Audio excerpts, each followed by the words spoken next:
Buenas noches, magíster. Le saluda Adriana Alexandra Largo Cantos del segundo C. Y vengo a exponer construcción de la democracia en la vida republicana del Ecuador. Introducción. Al pasar los años hemos sido testigos de la reconfiguración global del orden social, económico, político, cultural y cómo éste ha influenciado en la conciliación de sus instituciones democráticas. En su historia, Ecuador ha enfrentado golpes de Estado, dictaduras económicas, crisis muy fuertes económicas y movimientos sociales que han puesto a prueba el compromiso con la democracia.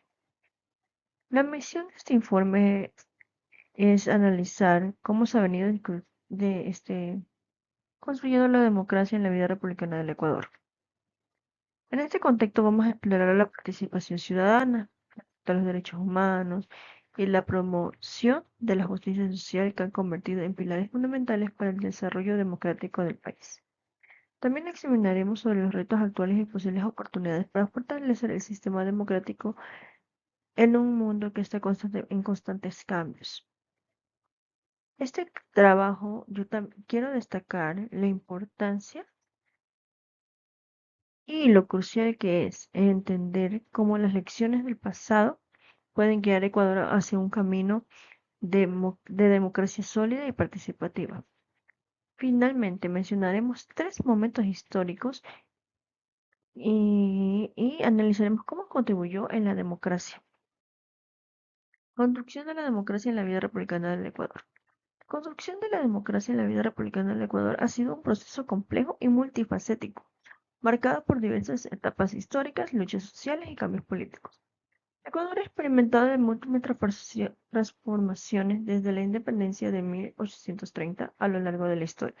El país ha enfrentado dictaduras, golpes de Estado y periodos de inestabilidad política que han afectado en el desarrollo democrático del país.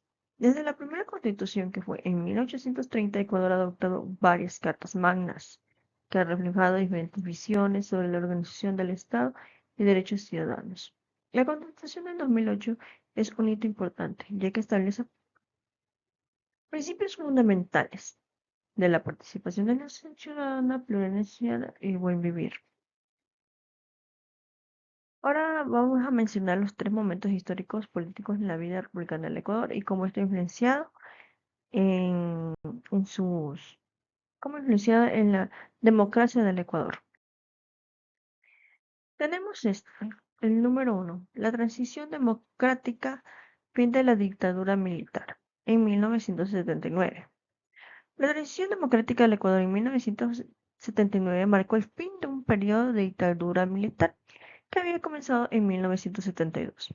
Desde 1972, Ecuador estuvo bajo regímenes militares que restringieron las libertades civiles, suprimieron la oposición política y llevaron a cabo violaciones de derechos humanos.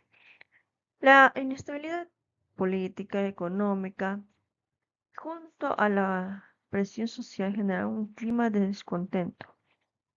Y finalmente, que en julio de 1979 se realizaron elecciones generales, libres, competitivas, donde los ciudadanos pudieron escoger a sus representantes.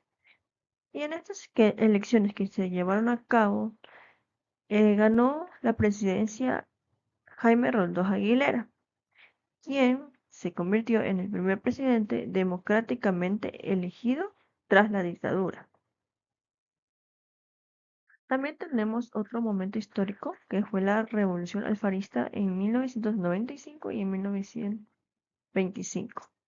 Fundamentos del liberalismo. La Revolución Alfarista, también conocida como la Revolución Liberal, fue un proceso histórico fundamental en el Ecuador que inició el 5 de junio de 1895 con el liderazgo de Eloy Alfaro Delgado. Esta revolución marcó un fin de hegemonía conservadora que había gobernado el país desde la independencia y estableció bases del liberalismo en Ecuador y se extendió hasta 1925. Transformó profundamente las estructuras políticas, económicas y sociales del Ecuador. La revolución alfarista sentó cimientos de una sociedad más justa e inclusiva, aunque los conflictos entre liberales y conservadores continuaran hasta las décadas siguientes, hasta llegar de nuevas reformas en 1925 con la Revolución Juliana.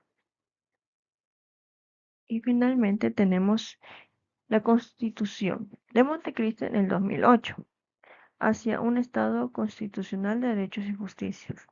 La Constitución de Montecristo, aprobada el 28 de septiembre del 2008 mediante un referendo popular, representa una transformación histórica en el marco jurídico político del Ecuador. Su elaboración fue llevada a cabo en la Asamblea Constituyente de Montecristi, Manabí, bajo un proceso participativo e inclusivo. Esta Carta Magna establece un Estado constitucional de derechos y justicia, marcando una ruptura con las constituciones anteriores, estableciendo principios fundamentales para el buen vivir. La Constitución de Montecristi ha marcado un hito en la historia ecuatoriana, un enfoque progresista y garantista. Como conclusiones tenemos, la construcción de la democracia en la vida republicana del Ecuador es un proceso complejo, marcado por periodos de avances y retrocesos, que reflejan las tensiones entre distintos sectores sociales y políticos. A lo largo de su historia, Ecuador ha experimentado diversas transformaciones que han dado forma a un sistema democrático actual. En 1996 al 2008, Ecuador ha pasado por varias crisis sociales, políticas, económicas, así como dos procesos constituyentes, llevando a cabo precisamente una vía de escape a dichas crisis. También distintos gobiernos marcaron diferentes agendas ideológicas. Sin duda alguna, la ambivalencia y la volatilidad de este indicador señala que la confianza de la población ecuatoriana no desprende únicamente de las condiciones contextuales, sino también de las estructurales. Y como recomendaciones tenemos que se debe seguir trabajando en el fortalecimiento de las instituciones democráticas para garantizar su independencia y eficacia.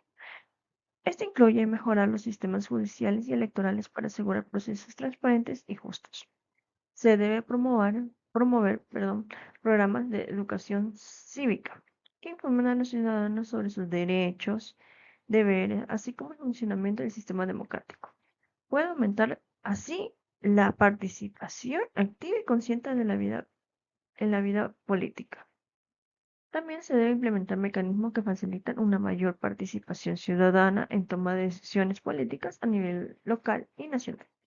Es crucial fortalecer la democracia participativa. Y finalmente, se debe desarrollar políticas públicas que aborden las necesidades específicas de grupos históricos marginales, como lo son los pueblos indígenas y los afroecuatorianos. Hasta aquí mi intervención. Gracias.